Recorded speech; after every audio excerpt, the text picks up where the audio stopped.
OBC उपोषणकर्ते Laxman Hake आणि नवनाथ वाघमारे यांच्या भेटीसाठी सरकारचं शिष्टमंडळ आलेलं आहे। अतुल सावे, गिरीश महाजन, उदय सामंत आणि गोपीचंद पडळकर यांचा या मंडळात समावेश आहे। गिरीश महाजन आपल्यासोबत आहेत। महाजन साहेब काय सांगाल? मी गेले 8 दिवसापासून लक्ष्मण हाके आणि नवनाथजी हे उपोषणाला बसलेले आहेत। मला वाटतं त्यांची तब्येतही आता डॉक्टरांच्या रिपोर्टमुळे थोडी खालावत चाललेली आहे आणि म्हणून आम्ही त्यांना विनंती करायला आलेलो आहे। आता 8 दिवस झाले अन्नत्याग त्यांनी केलेला आहे, उपोषण त्यांचं सुरू आहे आणि म्हणून त्यांनी उपोषण सोडावं, आपल्या तब्येतीची काळजी घ्यावी। शासन आपल्याबद्दल सकारात्मक आहे, ओबीसींबद्दल सकारात्मक आहे, मराठा समाजाबद्दलही सकारात्मक आहे। आपल्याला जे अपेक्षित आहे ते सरकारही निश्चित करणार आहे आणि म्हणून आम्ही त्यांना आज विनंती करणार आहोत की आपण उपोषण मागे घ्यावं। उदय भाऊ, आपण आताच गिरीश भाऊंनी सांगितले तीच महत्त्वाची गोष्ट आहे की त्यांची प्रकृती आमच्या सगळ्यांच्या दृष्टीने अतिशय महत्त्वाची आहे आणि ओबीसी समाजावर कुठचाही अन्याय होणार नाही ही भूमिका सरकारची आहे आणि म्हणूनच आम्ही शिष्टमंडळाद्वारे त्यांना विनंती करायला आलेलो आहोत। ओएसिस फर्टिलिटीच्या तज्ज्ञांनी IVF उपचार पद्धतीद्वारे 1 लाखांहून अधिक जोडप्यांना मातृत्व प्राप्तीचा आनंद दिला आहे। मोफत अपॉइंटमेंट बुक करण्यासाठी आजच संपर्क साधा। बिहारमध्ये जे आरक्षण दिलं होतं 62% वर गेलं होतं, त्यामुळे ते सुप्रीम कोर्टाने रद्द केलं आणि बावनकुळे म्हणतात की 50% वरचं आरक्षण टिकतच नाही।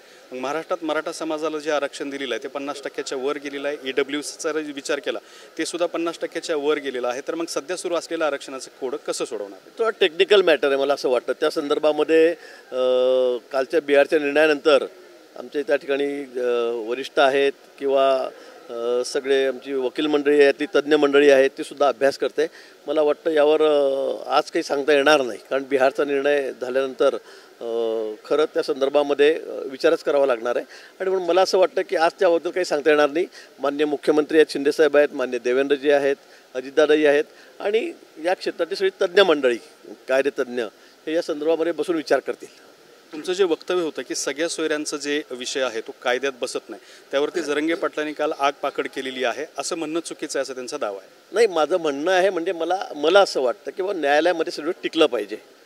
उगाच आज द्यायचं आणि उद्या मग न्यायालयामधून ते फेटायला जावं म्हणजे असा विश्वासघातही होता कामा नये मला असं वाटतं आणि मग त्यामुळे उगाच नाराजी पसरते किंवा दिलं आणि मग कोर्टात कसं टिकलं नाही। म्हणून माझं ते स्टेटमेंट होतं। मला कोणाचा आक्षेप नाही आहे, मराठा समाजाला आम्हाला न्याय द्यायचाच आहे।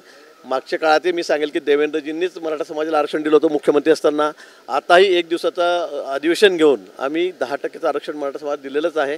आम्ही अतिशय सकारात्मक आहोत। मराठा समाजाच्या बाबतीमध्ये असेल, ओबीसी समाजाच्या बाबतीमध्ये असेल, सरकारची कुठली दुटप्पी भूमिका नाही, मी आपल्याला आधीच सांगतो।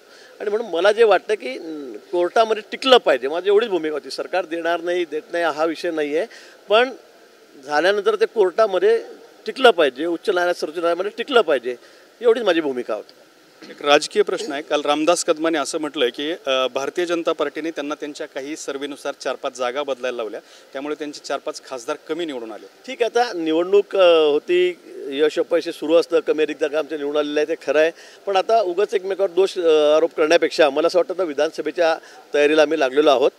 काही थोड्याफार सगळ्याच पक्षांच्या, 3 पक्षांच्या थोड्याफार जागा देण्याबाबत काही मागे पुढे झालंही असेल, पण त्या चुका मी यावेळेला नक्कीच दुरुस्त करू आणि विधानसभेला आपल्याला दिसेल की आम्ही किती गतीने काम करतोय आणि कसा रिझल्ट आम्ही त्या ठिकाणी देतोय।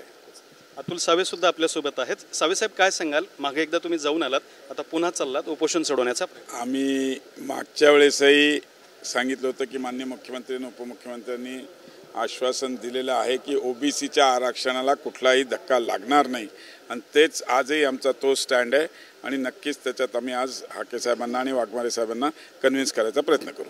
गोपीचंद पडळकर सुद्धा आहेत। सगळे लोक तुमची वाट बघत होते, तुम्ही आलेला आहात, काय भूमिका एकंदरीत उपोषण आणि त्यांच्या मागण्यासंदर्भात? नाही, उपोषणकर्ते गेल्या 8-9 दिवसापासून उपोषणाला बसलेले आहेत। हाके सर आणि वाघमारे साहेब यांची प्रकृती खालावली आहे।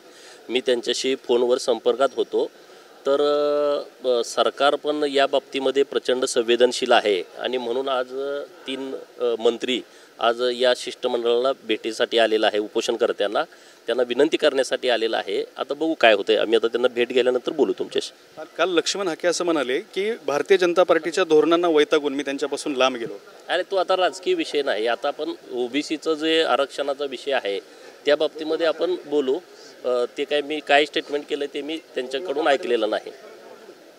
तर होते गोपीचंद पडळकर आणि या सगळ्या शिष्टमंडळांनी आपली प्रतिक्रिया दिलेली आहे। कॅमेरामन अमित आडेसोबत दत्ता कानवटे, TV9 मराठी, छत्रपती संभाजीनगर।